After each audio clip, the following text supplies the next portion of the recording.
Hi folks, I'm Bob Schrupp, physical therapist. Brad Heineck, physical Together therapist. we are the most famous physical therapists on the internet. And our opinion, of course, Bob. Today, Brad, we're going to talk about 2 sleeping positions you must avoid. This is a good topic to me, for a timely one, because there's nothing worse than not getting your sleep. Right. Waking up in the middle of the night, painful, can't get back to sleep, wondering why, what can you do about it? Yeah, We got the answers. We got the answers, and Brad and I just went through daylight savings time, the change, so we're losing an hour of sleep, basically. And I'll tell you, I was just all in a funk all day yesterday. So I'm just starting to come out of it. So this is a good, timely subject. Yeah. By the way, if you are new to our channel, please take a second to subscribe to us. We provide videos how to stay healthy, fit, pain-free, and we upload every day. Also, go over to Facebook, because if you know Brad and me, or Brad and I, what is it, Brad and me? I think, Bob, we're not English majors. Someone's going to correct us on that one. We are not above begging, so we will beg you to go ahead and subscribe to us. Like us? Like us. And subscribe. And Well, subscribe. Whatever. We'll take Follow both. us, whatever you want to do. All right, what are these 2 sleeping positions, Brad? Well, Bob, it's not that easy. We just Okay. can't say, don't do this and don't do that. We got to give them reason. We're here for a little education so that once you become educated, you understand, and then you do. There's a whole philosophy on Sure. that, but we don't want to get into that. But the biggest areas that are complaints of pain are neck, shoulder, and back. Right. yeah. Those are probably the most common areas that become irritated and painful throughout the night. So we've got to take care of this and address it and understand a little bit. First of all, joints in general, whether it's the joints in your spine or your shoulders, or your back, or whatever it may be, your neck, want to stay in what we call the loose packed position. Right. They And don't like being at the end range. Right. So my shoulder here would be loose packed. Up here would be end range. Right. Okay. Or back here would be end range. Right. So I wouldn't sleep like this either. Right. So neck, if we put our neck over to one side this way, Yeah, or it's one all the side way at that the way, end. all the joints in your neck are pushed to the end range, we call it, and that's uncomfortable after a Right. period of time. Initially, it may not be a problem, but you hold your neck over like this for 20 minutes or more, it becomes uncomfortable. So keeping that in mind, the next thing we want to do is look at the spine. And not just look at it, but understand the spine moves and it twists and whatnot, but we want to keep it in a neutral position, Bob. Correct. Okay, so a neutral position is actually where there's a little curve in the back here.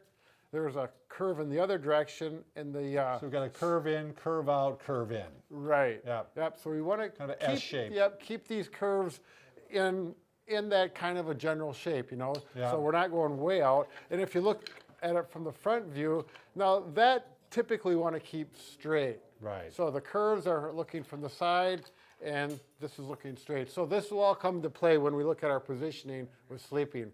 So anything else that I missed? No, you got it right, Okay, Brad. so For let's once. look at the position, for once. Well, it happens. I was up studying late last night There on we this go. one. So the first position is we're going to talk about prone, laying on your stomach. So this is a bad position. Right. Right. This is a position because it breaks a number of the rules we just talked about that create pain, gets you out of that neutral position, or puts you at end range. So if I'm going to lay here, and let's just take a regular pillow, Bob. Once. Sure. And there are people who sleep prone, and they have for a while, and they do okay with it.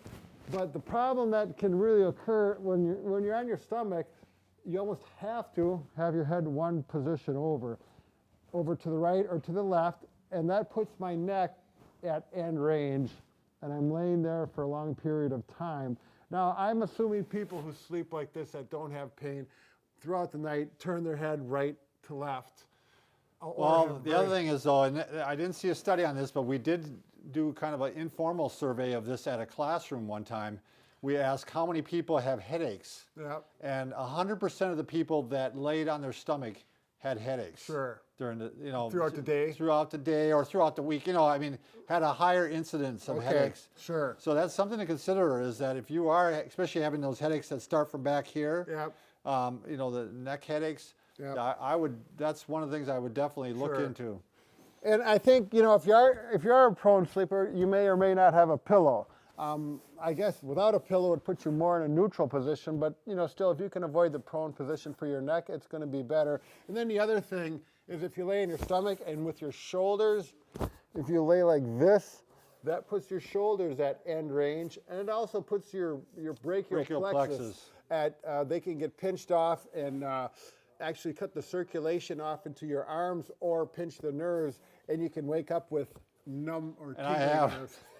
One time I woke up, both my arms were numb to the point I couldn't, and I was trying to turn the alarm off, so I'm going like this. It's just not, Yeah. it's a little embarrassing. Right. So, and that's, you know, there's a name for that, Bob. What is it? When you put your arms up like this, working overhead. Sure, what is it? I can't remember. I know there's honeymoon syndrome where if your spouse falls asleep on your arm and that becomes numb then. Right. So So next position, Bob, I'll think of that in just a little bit. All right. Sideline. Now this is, you might say, well, everyone sidelines, or most people do, which I do myself. But oftentimes a shoulder problem will happen when you're laying on the point of your shoulder, if you will.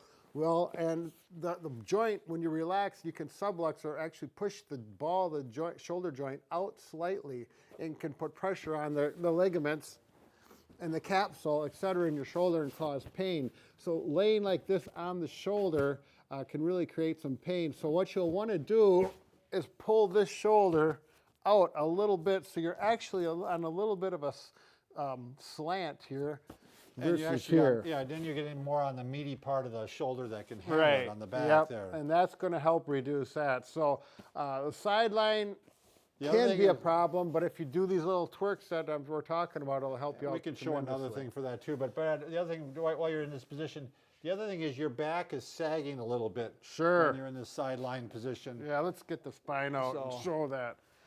So here, it's straight, but now it's going to sag a little bit right here in the low back. Yeah, right. And so if you're having back problems, and especially if you sleep like this a lot all the time, you should take like a rolled towel like we did here, and you can put it in that position. Or there's actually a sleep roll you can buy. Yeah. We have it in our Amazon section there by Mackenzie.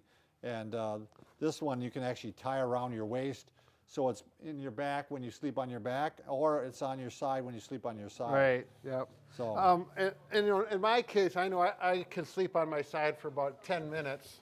I never even get to sleep because my back starts to hurt. Then I have to go to my back. But that's just because of my spondylolisthesis. So this is how this works. This one's a little bit small for me. It doesn't wrap around.